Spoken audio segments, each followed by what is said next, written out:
Bonjour à tous, avant de hurler suite au titre de cette vidéo qui s'appelle « La chance suite au traumatisme », je tiens à préciser une chose, c'est que on peut voir un événement grave dans la vie, soit comme le pire malheur qu'on a eu. Je me suis fait avoir par un pervers narcissique, par une perverse narcissique. Et on peut s'en vouloir toute sa vie. Ou alors on peut, comme moi, être une personne positive et se dire « Qu'est-ce que je peux en apprendre derrière ?» Et on va voir qu'aujourd'hui, vous avez la chance d'apprendre plein de choses de ceci.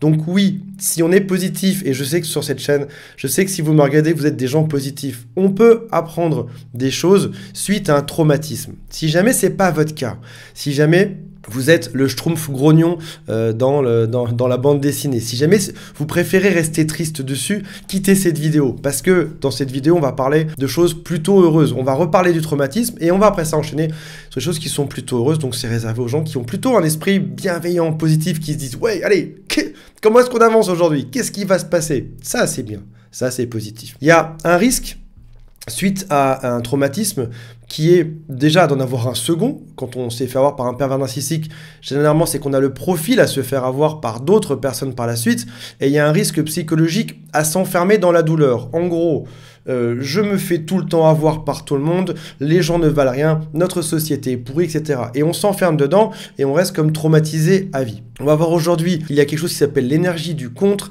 et on va aussi parler de position de judo, étonnamment. Mais avant de démarrer, si vous le souhaitez, abonnez-vous à la chaîne, cliquez sur j'aime puis sur le pouce qui est vers le haut. Il y a un quiz qui s'appelle est-ce que cette personne est vraiment perverse narcissique ou pas? C'est juste en dessous. Vous êtes mes ambassadeurs, donc si jamais vous voyez une personne qui a un chagrin suite à un pervers narcissique, transmettez-lui tout ce que je vous transmets et si jamais vous le souhaitez, appelez mon équipe, c'est juste en dessous. Alors oui, dans certains cas, la victime n'arrive pas à accepter, elle n'arrive pas du tout. Elle n'arrive pas non plus à faire le deuil, elle n'arrive pas à se remettre, elle n'arrive pas à récupérer ses forces.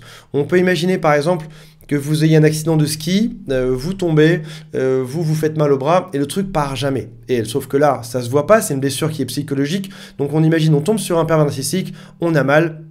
Et même des mois ou des années après, on y pense toujours, on est toujours traumatisé par ça. Donc, on est dans un état de rumination qui est constant et qui n'est pas constructif, mais qui est destructeur. Et malheureusement, la victime, donc je parle de vous, moi, si vous regardez cette vidéo aujourd'hui, on peut rester sous une espèce de forme d'emprise à cause de la rancœur qu'on a de ce pervers narcissique. Donc en gros, on a souffert pendant la relation amoureuse avec cette personne et on continue de souffrir. Donc c'est un peu comme si le pervers narcissique avait gagné parce que on a souffert pendant et on continue de souffrir toute sa vie. Un peu comme si l'autre avait laissé une empreinte indélébile. On va voir que c'est faux, on va voir comment faire pour changer ça juste après. Est-ce que vous souffrez aujourd'hui d'une rancœur qu'on pourrait qualifier d'excessive? Mettez-moi en commentaire si c'est le cas ou pas. Est-ce que vous avez des ruminations? Est-ce que vous avez du mal à aller par exemple dans certains lieux qui vont vous rappeler votre couple, comme certains restaurants, certaines rues, certains groupes d'amis, ou même dans la maison de votre pervers narcissique, ou alors quand vous récupérez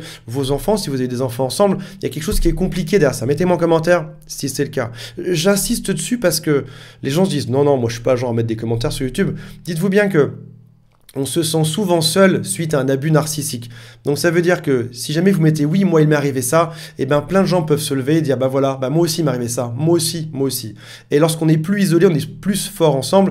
Et surtout, ça nous rassure de se dire « je n'ai pas été le seul à me faire avoir comme ça, d'autres personnes ont vécu ça ». Et le pire pour une victime, c'est de s'enfermer dedans et de le cacher. Au contraire, montrez-le à tout le monde, expliquez ça aux gens et expliquez-le autour de vous. Donc est-ce que vous avez envie que ça s'arrête, ces ruminations ? La question peut paraître bête. Oui, bien sûr, Antoine, on veut aller mieux. Non, pas du tout. Chez une partie de ma clientèle, une minorité, mais ça reste quand même peut-être 5 ou 10%, certains préfèrent s'identifier à leur mal. C'est-à-dire qu'en gros, j'étais pas victime avant, mon pervers narcissique m'a rendu victime d'un abus psychologique, et aujourd'hui, ma vie est intéressante parce que je suis victime de ça. Donc, lorsqu'on va dans une soirée, oui, mais je suis triste parce qu'il y a 5 ans, j'étais avec Roger, Franck, Christian, etc. Et j'étais avec lui, donc, et maintenant je me définis comme ça. Dans ma vie, il n'y a rien qui va. Et de voir que d'un coup, tout le monde s'occupe de vous, il y a quelque chose de sympa. Si jamais vous préférez être triste et vous identifier à votre mal, alors ça, vous allez rejoindre ceux qui préféraient être tristes du début. Allez sur d'autres chaîne YouTube. Là, on va parler de ceux qui veulent avancer, de ceux qui se disent « c'est bon, j'ai assez ruminé, j'en ai marre et je veux pas que ce traumatisme se poursuive. Je veux que ça s'arrête ». Il est donc important, quand on a décidé d'aller mieux, quand on veut que ça s'arrête ces ruminations, de prendre conscience de son degré de rumination. Typiquement, est-ce que avec le temps, j'y pense de moins en moins? Ou est-ce que ça reste un peu comme une plaie ouverte ou comme une blessure qui s'est mal cicatrisée? Encore une fois, si on revient sur un accident de ski ou n'importe où de vélo ou de course à pied, vous tombez quelque part et même encore 5 ans après, la douleur elle est identique. Ça veut dire que le machin n'a pas changé. Ça aurait dû être traité à l'époque, mais ça n'a pas été fait. Ça aussi, on va en parler. Est-ce que ça fait trop longtemps que ça dure? Parfois, avec du temps et de la bienveillance de la part de nos proches, ça permet d'aller mieux. Parfois pas. C'est encore une fois comme une blessure ou comme une maladie. La rancœur implique ou indique qu'on a un fort niveau de tristesse parce que cette blessure n'a pas cicatrisé. Il est donc important de se dire aujourd'hui, je souffre de ça. Souvent, on ne veut pas le voir, on le cache, on se préfère. C'est un peu comme dans Nietzsche parlait de la part d'ombre qu'on a tous en soi. On a une partie lumineuse, on a aussi une part d'ombre.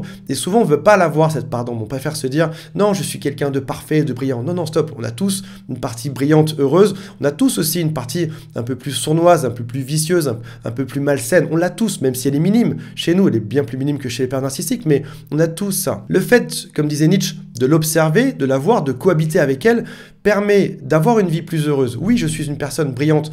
Dans certains cas, je peux aussi avoir des comportements étranges dans d'autres situations. Et là, c'est accepter de voir que on a encore ces ruminations, on a encore cette rancœur et dire oui, en effet, aujourd'hui, j'ai encore ça qui est présent en moi. On peut même l'écrire sur une feuille, dire j'ai pensé aujourd'hui 8 fois. Donc, en prenant conscience de cette colère qui est créée par la rancœur, on va progressivement pouvoir mettre cette colère à distance de nous-mêmes, ou en tout cas pouvoir l'observer de manière sereine. On a parlé de rancœur, on a parlé de tristesse, et ce n'est pas tout parce que derrière cette colère peut aussi se cacher la peur, une peur cachée. Ça peut être par exemple la peur de recroiser l'autre et de devoir revivre un événement traumatique selon ce que l'autre va nous dire. La peur aussi parfois d'avoir tellement donné dans cette relation qu'on se dit mais plus jamais je pourrai recréer une relation de ma vie parce que j'ai trop donné dedans. Ou alors je n'arriverai jamais à aimer autant que cette personne qui était déglinguée. Ou alors la peur de nos propres faiblesses. Je me suis fait avoir donc probablement que je peux me faire avoir à nouveau. Si on a conscience de cette peur, si elle est conscientisée et cette colère, alors encore une fois, on va pouvoir arriver à l'observer et donc on peut mettre dans cette espèce de même bulle noire qu'on peut quasiment visualiser nos peurs, notre tristesse, notre rancœur et cette espèce de rumination permanente sur notre ex-pervers narcissique ou s'il est toujours avec vous aujourd'hui dans votre vie. Donc on peut arriver à tout visualiser sans tout cacher sous le paillasson. On le sort, on le montre et on le regarde nous-mêmes et on l'accepte. Je vais parler d'accompagnement pour aller mieux. Alors c'est pas une vidéo d'auto-promotion parce que on propose des accompagnements nous-mêmes dans mon équipe, mais c'est quelque chose, il faut être conscient d'une chose. À s'auto-diagnostiquer aura des limites. On va reprendre l'exemple du vélo. Vous tombez en vélo, vous avez mal au bras, vous allez voir sur Doctissimo ce qui se passe, vous voyez qu'il y a ci, il y a ça. Vous avez des suppositions, mais vous aurez du mal à faire tout seul une radio de votre bras, à vous donner vous-même les bons antalgiques pour que ça aille mieux, etc. Donc ça veut dire que, comme on a trop la tête dedans, comme on n'a pas non plus forcément un bon niveau d'expertise dessus, on peut ne pas voir quels sont nos schémas d'enfance qui sont erronés. On a du mal à trouver nos peurs, comment faire pour arriver à prendre du recul et avancer dessus. Typiquement, on peut se faire accompagner par quelqu'un. Dans votre ville, dans votre village, ou à Paris, ou à Lyon, ou à Marseille, où que vous soyez, il y a dans votre rue, il y a des psychologues, il y a des coachs, il y a des psychiatres, des psychothérapeutes que vous pouvez voir de manière régulière pour avancer. Même les psys font ce qui s'appelle des réunions de supervision avec d'autres psys. Même les psys sont accompagnés également par d'autres psys pour avancer sur leur propre vie. Parce que c'est un chemin et il est difficile d'être objectif pour savoir quels sont nos propres schémas erronés dans notre vie pour avancer. On a vécu 20 ans, si j'arrondis, 20 ans dans notre famille. Et peut-être qu'il y avait des schémas erronés dedans. Donc comment, arrivé à un certain âge, je peux savoir qu'est-ce qui est erroné qui vient de mon enfance ou qu'est-ce qui est juste aujourd'hui. Et pour ceci, voir quelqu'un d'autre permettra d'avoir une autre dimension là-dedans. On va revenir sur notre sujet qui est la chance de l'abus psychologique. Je vous rappelle qu'il y a 2 choix. Le premier, c'est je choisis, parce que c'est vraiment ça. Lorsqu'on dit, ça fait 8 ans que j'y pense, ça fait 12 ans que je me suis séparé, je rumine toujours. Non, non, stop. Ça fait 8 ans que tu y penses. Là, c'est juste un choix. Et c'est dur ce que je vous dis, mais tu as choisi de souffrir 8 ans sans voir un psychologue, un psychiatre, etc. Si maintenant, quelqu'un vient te voir, il a mal au bras depuis 12 ans, il te dit « Oh là, j'ai mal au bras, j'ai pas de chance depuis 12 ans, je suis tombé en vélo. » Mec, stop! Tu as choisi, a priori, si je comprends bien, de ne pas aller voir un pro, ou alors ce professionnel n'a pas trouvé de réponse, ce qui est encore un peu différent, mais a priori, si tu fais tout ce qu'il faut, ta douleur, elle est censée passer quelque part là-dedans. Donc tu peux te dire, soit je choisis d'être victime à vie, et dans ce cas-là, je me suis fait avoir, mais ça me prendra du temps, ce sera une bonne leçon, peut-être que je vais économiser de l'argent parce que j'aurai pas à payer l'argent pour un suivi, mais en tout cas, je vais rester traumatisé à vie, éventuellement je vais refaire la même erreur avec le prochain, ou alors tu te dis, j'en profite pour évoluer, guérir et résoudre ça. On peut voir ça comme une fatalité ou se dire, tiens, c'est intéressant, je me suis fait avoir par un pervers narcissique, comment est-ce que ça se fait? Peut-être qu'il y avait un schéma qui était délirant en moi, peut-être que dans certaines de mes réponses, il y a des phrases qui étaient mauvaises, peut-être que mon comportement a aussi induit l'autre à se dire, je vais pouvoir profiter de lui, parce que avec ses grosses joues, etc., cette personne-là est une personne que je peux manipuler, ou peut-être que dans certaines phrases que moi j'ai dites à l'époque, il y avait quelque chose qui était clair dans Antoine est une personne qu'on peut manipuler. Peut-être que dans ce que vous avez fait ou dit, il y a des choses qui indiquaient que vous étiez plus facilement apte à donner, à guérir, à soigner le pervers narcissique ou à tout lui donner sur Terre. Quand on se fait avoir, soit on se dit pas de chance, soit on se dit tiens, j'ai enfin la chance de résoudre quelque chose qui a créé une peur chez moi, qui a créé une insécurité, qui a fait que je me suis mis dans une mauvaise relation avec la mauvaise personne, et c'est peut-être lié à un besoin qui est non comblé dans ma vie. On a parlé de dépendance affective dans d'autres vidéos et de codépendance. Si je me suis fait avoir, c'est peut-être parce que ma dépendance affective ou ma codépendance a fait que j'avais besoin de réparer l'autre pour qu'ensuite l'autre prenne soin de moi. On a parlé de ça dans une vidéo avant-hier et on est à peu près dans ce genre de schéma. On guérit l'autre en espérant que l'autre sera du coup la bonne personne, ou va prendre soin de nous, ou sera à nos côtés. Si jamais on prend le temps, bien évidemment, on va tirer le fil, on va pouvoir faire tout sortir et on va trouver ce qui se passe au final. C'est important de trouver la bonne personne, celle à qui on fera confiance, et parfois malheureusement, il faut en consulter, j'ai marqué 10 dans mon texte, ça peut être en consulter 3 pour en trouver un qui est le bon. Quand je dis bon, c'est pas qu'il y a des bons psys ou des mauvais psys, c'est juste qu'on est des êtres humains, parfois entre deux personnes, le courant passe, parfois ça passe pas, et c'est même pas explicable, il faut juste chercher jusqu'à trouver la bonne personne. Chercher un pro avec qui on a confiance, du discernement, on a une distance émotionnelle, une personne qui va pas faire une espèce de transfert en permanence chez vous. Après ça, j'ai envie de dire, il n'y a plus qu'à tester. Est-ce que vous, ce qu'il vous faut, c'est hypnothérapie, psychothérapie, technique comportementaliste, EFT, il en existe réellement, moi j'en connais des dizaines. Donc vous pouvez tester en fonction de votre sensibilité. Il n'y a pas une méthode miracle qui marche sur tout le monde. Chacun a son type de thérapeute et chacun son type de méthode. Donc essayez et faites-vous confiance à votre intuition pour savoir où est-ce que vous devez aller. L'objectif, c'est d'augmenter la connaissance et la conscience qu'on aura de soi-même, puis après ça, son autonomie à discerner. Est-ce que ce thérapeute est la bonne personne ou pas? Et c'est ce qui va nous permettre dans le temps de pouvoir réapprendre à avoir des comportements sains. Par exemple, mon père était alcoolique, mais il s'occupait bien de nous quand même. Ma mère a été délirante, mais mon père lui a toujours tout excusé. Peut-être que dans votre référentiel, vous avez aussi, peut-être comme moi, des références familiales qui sont parfois dysfonctionnelles. Et dans ce cas-là, arriver à les analyser, si on n'a pas l'aide de quelqu'un d'autre pour le savoir, c'est compliqué, parce que 20 ans d'une vie chez ses parents, ça fait une sacrée référence. Et il suffit pas parfois de lire un livre ou deux pour que ça change tout. Non, parfois il faut arriver à avoir une personne qui te dit, écoute, quand ta mère était alcoolique, c'était peut-être pas la bonne chose qu'elle a faite, c'était peut-être pas la meilleure chose qu'elle ait faite. Quand ton père partait en permanence travailler, quand ton père s'est absenté longtemps, c'était peut-être pas non plus la meilleure chose qu'il a fait. Et peut-être que du coup, ça t'a créé des références qui étaient erronées pour ta propre vie après. Réapprendre un comportement sain, encore une fois, je crois que voir un pro, c'est très complémentaire avec le fait de se renseigner soi-même, comme par exemple voir des vidéos YouTube. C'est ce qui va permettre de savoir qu'est-ce qu'il se fait au quotidien ou pas. La capacité à dire non quand on a envie de dire non. La capacité de discerner différents types de situations sans pour autant faire un gros amalgame. Typiquement, quand on est hypersensible, ben parfois, quand une personne crie, on ne sait pas exactement comment le prendre ou on a l'impression qu'on va devenir dingue, on veut juste partir en courant.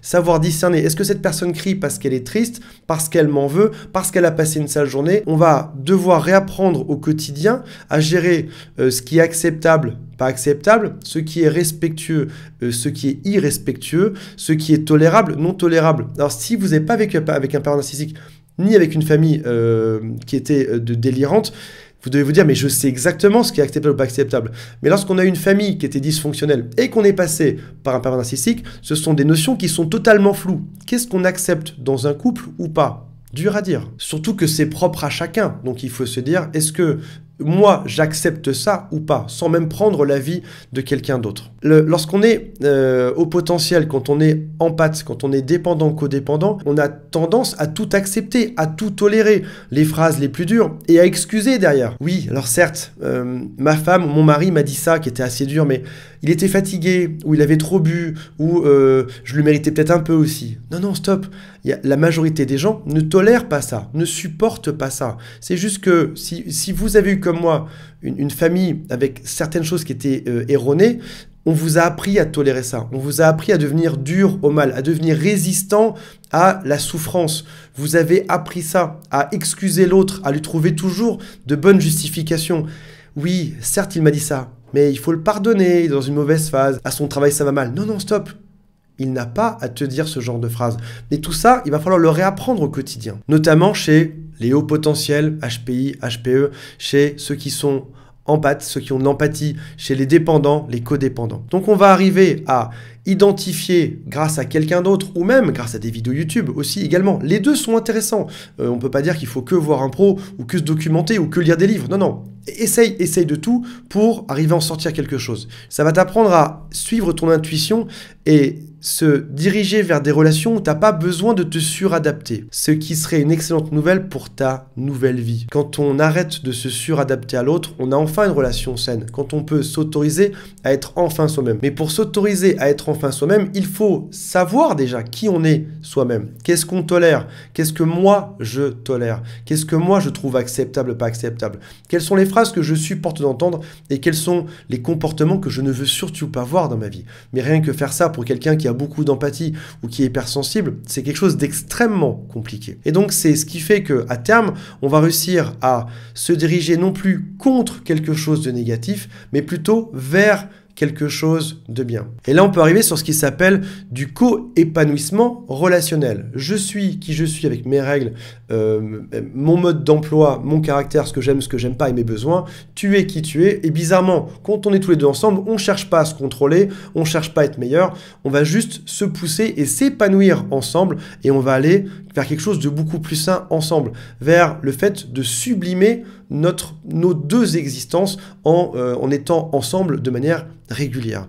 Donc ça veut dire qu'on ne va pas utiliser l'autre dans le couple comme un outil pour se sécuriser de manière externe.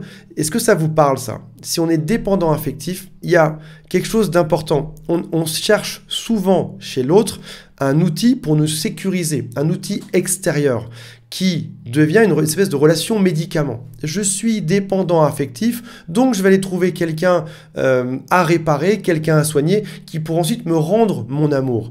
Mais aujourd'hui, il faut comprendre que je dois d'abord gérer ma propre sécurité interne moi-même avant d'aller chercher ça chez l'autre. Et il sera donc possible de se réaliser en laissant l'autre également se réaliser et en étant ensemble, d'avoir quelque chose qui est encore plus sympa avec du respect et de l'intégrité. Donc aujourd'hui, plutôt que de se battre contre des relations toxiques, il est plus intéressant de choisir des relations épanouissantes, des relations avec lesquelles on est plus heureux et également un mode de vie beaucoup plus sain.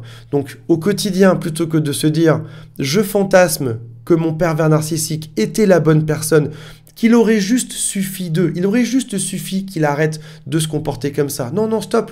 Cette personne était erronée, cette personne était malsaine, cette personne avait un problème. Tu as bien fait de partir. Maintenant, dirige-toi vers la lumière, vers comment faire pour que moi-même j'ai de meilleures frontières au quotidien, de meilleures limites, de meilleurs réflexes, une meilleure conscience de moi-même sur ce que j'aime et ce que j'aime pas, sur ce que je veux et sur ce que je ne veux pas. Voilà mes amis, encore une fois, c'est pas du tout une vidéo pour vendre mes services, c'est juste pour vous faire comprendre que bah voilà, moi le premier, je passe par d'autres coachs, par d'autres psychologues, je me fais accompagner pour avancer parce que j'estime que si jamais je bloque dessus, si jamais je rumine, c'est qu'il y a encore un problème et que je ne serais peut-être pas capable moi-même de m'auto-diagnostiquer pour savoir quel était le truc dans mon enfance qui était délirant chez mes parents. J'ai besoin d'un regard externe pour ça. Ce que j'ai vécu pendant 20 ans me paraît normal alors que ça ne l'est pas forcément. Seule une personne externe pourra m'aider à ça. Et ça ne m'empêche pas de toujours me documenter, de lire énormément au quotidien pour aussi avancer par moi-même. J'espère que ça vous a parlé. Mettez-moi en commentaire